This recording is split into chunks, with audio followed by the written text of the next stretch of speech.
nas águas gélidas e traiçoeiras que banham a ponta sul do continente africano, onde os oceanos Atlântico e Índico se encontram em um turbilhão perpétuo, vivem lendas. Histórias disseminadas por pescadores que afirmam que uma besta aquática vive sedenta por carne humana. Esta é uma arena primordial, um dos campos de caça mais densos e brutais do grande tubarão branco em todo o planeta.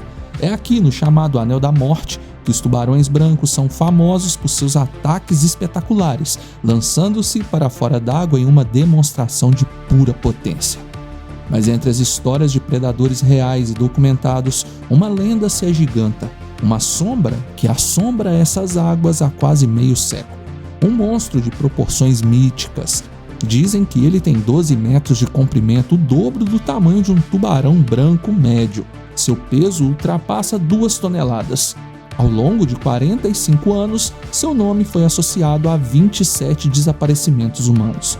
Fotos, vídeos granulados e até um documentário de um gigante da mídia global teriam registrado sua existência.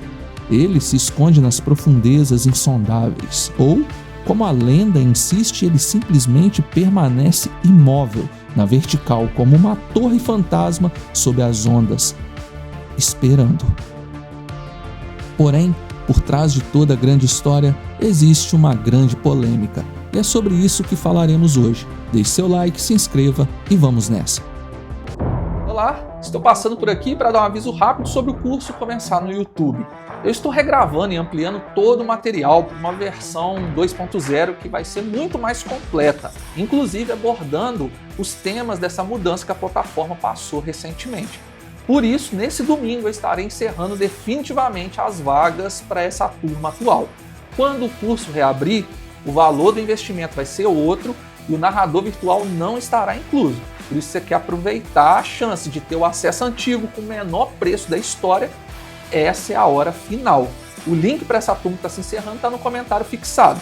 E você que já adquiriu, fica tranquilo, tranquila, você vai receber todas essas atualizações de graça lá pela plataforma. Agora, deixe seu like e vamos pro vídeo. A anatomia da lenda é tão fascinante quanto a própria criatura. Um tubarão branco desse tamanho colossal enfrentaria um problema fundamental de física e biologia: a detecção. Um predador de 12 metros não se aproxima sorrateiramente. Suas presas, especialmente as focas do cabo da Ilha das Focas e da Ilha Deer, evoluíram para detectar a menor perturbação na água. A teoria nascida a partir de relatos fragmentados sugere que, para sobreviver, essa criatura teria que ter desenvolvido uma estratégia de caça radicalmente diferente, quase alienígena para sua espécie. Os tubarões brancos circulam, estudam, atacam de baixo para cima com velocidade explosiva. O chamado tubarão submarino, no entanto, seria um caçador de emboscada passiva. A história conta que ele desce a uma profundidade moderada, posiciona seu corpo massivo na vertical, com o focinho apontado para a superfície e simplesmente para, imóvel, um pilar de músculo e dentes esperando que a presa curiosa ou desavisada nade para dentro do seu alcance mortal. Essa técnica não apenas o tornaria um predador fantasma para a vida marinha, mas também, supostamente, invisível para a tecnologia humana. Um sonar naval ou de um barco pesqueiro funciona emitindo um pulso sonoro e medindo o eco. Um objeto longo e horizontal, como um tubarão nadando, devolve um eco claro, mas um objeto na vertical, quase estacionário, poderia teoricamente apresentar um perfil acústico tão mínimo que seria confundido com o ruído do fundo do mar ou simplesmente ignorado. Uma inteligência predatória levada ao extremo. Rumores sobre o tubarão submarino começam a ser disseminados em junho de 1970 na cidade do Cabo. Mark Hilson, um capitão de barco aposentado que encontrou na pesca esportiva uma forma de manter-se conectado ao mar, estava a cerca de 30 quilômetros da costa. O dia era claro, o mar estava calmo. De repente, a superfície se agita. Hilson, experiente, pensou se tratar de uma baleia franca austral comum na região. Mas a forma que emergiu não era de uma baleia, era a barbatana dorsal de um tubarão, uma barbatana do tamanho da vela de um pequeno barco. O animal começou a seguir a embarcação, batendo no casco com uma força que fazia a fibra de vidro ranger. Um dos tripulantes mais jovens, em pânico, agarrou um arpão de pesca e, num ato de desespero, conseguiu passar na cabeça do animal, perto do seu olho esquerdo. A água floresceu em um vermelho profundo. A criatura, ferida e talvez surpresa, mergulhou e desapareceu. O encontro deixou uma marca, não só na memória de Hilson, mas supostamente na própria criatura. Uma cicatriz distintiva que se tornaria sua assinatura. 16 anos depois, em 1986, a lenda ganha seu nome. Um radar da Marinha Sul-Africana, durante a era do Apartheid, um período de alta tensão e vigilância costeira, detecta um contato submarino massivo e não identificado movendo-se lentamente perto de uma área restrita. Pensando se tratar de um submarino inimigo, patrulhas foram despachadas. Ao chegarem ao local, não encontraram nenhum vestígio de aço, mas sim um ser vivo de tamanho colossal. Foi nesse momento que o apelido nasceu, Submarine.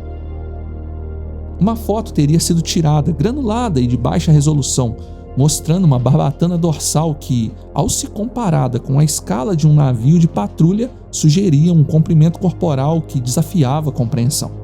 Mas foi em 2014, na Baía de Hout, no porto perto da cidade do Cabo, que a história do submarino explodiria em notoriedade global. O barco turístico Joyride partiu para um passeio de observação de baleias, levando 22 passageiros para as águas ricas em vida selvagem, perto da Ilha das Focas. O dia estava frio, uma névoa baixa pairava sobre a água, amortecendo o som e a visibilidade. Na tentativa de proporcionar aos turistas uma visão melhor, o capitão se aproximou demais de uma área rochosa traiçoeira. O som do metal rasgando foi inconfundível. O casco havia sido rompido. Com o motor ainda funcionando, o capitão virou o barco e tentou desesperadamente retornar à baía. Afinal, além das baleias, poderiam haver tubarões nas águas. Eles conseguiram percorrer cerca de 350 metros agonizantes antes que a água vencesse a batalha. O barco Joyride adernou e afundou rapidamente, jogando todos os seus passageiros nas águas geladas do Atlântico. O sinal de socorro foi captado instantaneamente pelo Petrel, outro barco de turismo próximo, capitaneado por um homem chamado Eugene. Ele alterou sua rota imediatamente para o resgate, mas seu estômago se revirou ao perceber a localização do naufrágio, bem na entrada do Shark Alley, o beco dos tubarões. Um canal notoriamente infestado de grandes tubarões brancos. Ao se aproximar da cena caótica de destroços e pessoas gritando, Eugene ouviu um grito específico que gelou seu sangue. Uma mulher gritava que havia sido mordida, sangue na água. O pesadelo estava apenas começando. Eugene olhou para o seu sonar. A tela estava acesa com sinais de múltiplos tubarões convergindo para o local. Mas então, algo inexplicável aconteceu. Em um instante, todos os sinais desapareceram. O sonar ficou mudo. Os tubarões haviam recuado. Um milagre? Infelizmente não. Um predador maior estava a caminho, espantando os menores. A primeira vítima do submarino teria sido uma mulher que se agarrava a uma grande boia de navegação.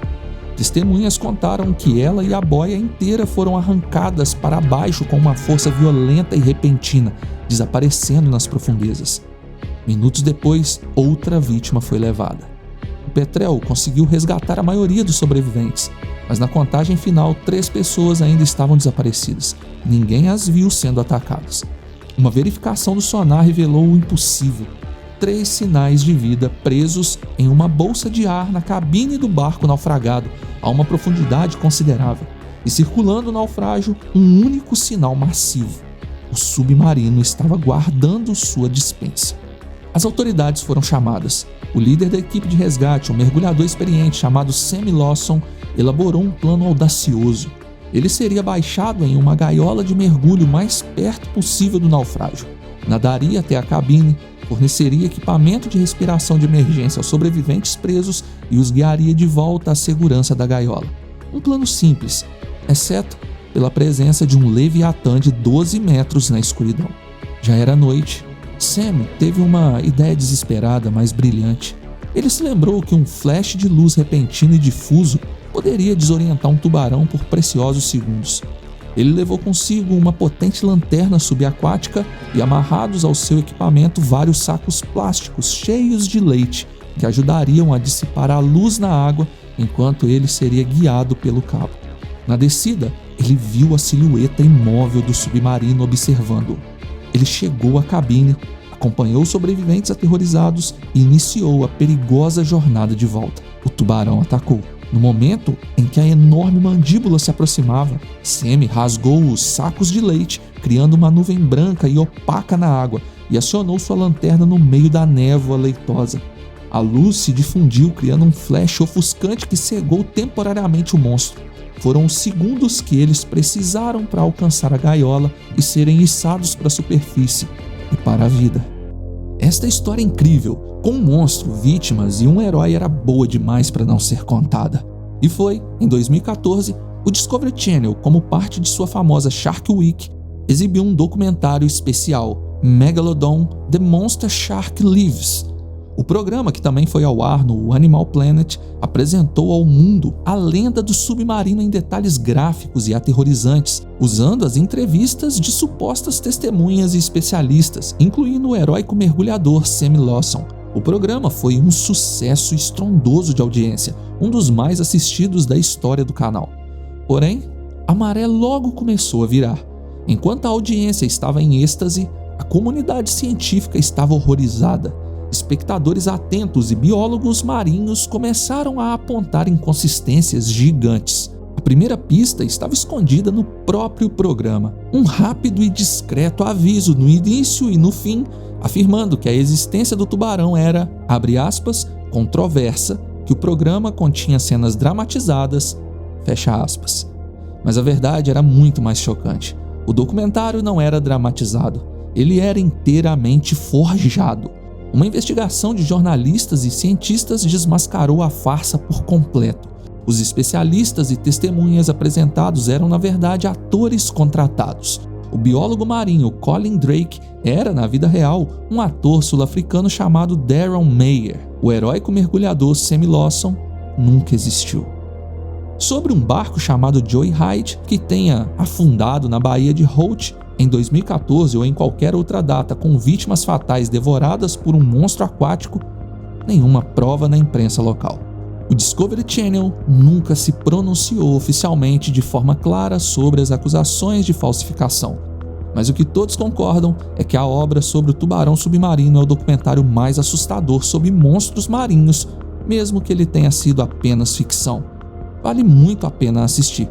Cada segundo de tensão te transporta para um universo de possibilidades. Deixe seu like e se inscreva. Obrigado por assistir. Fui.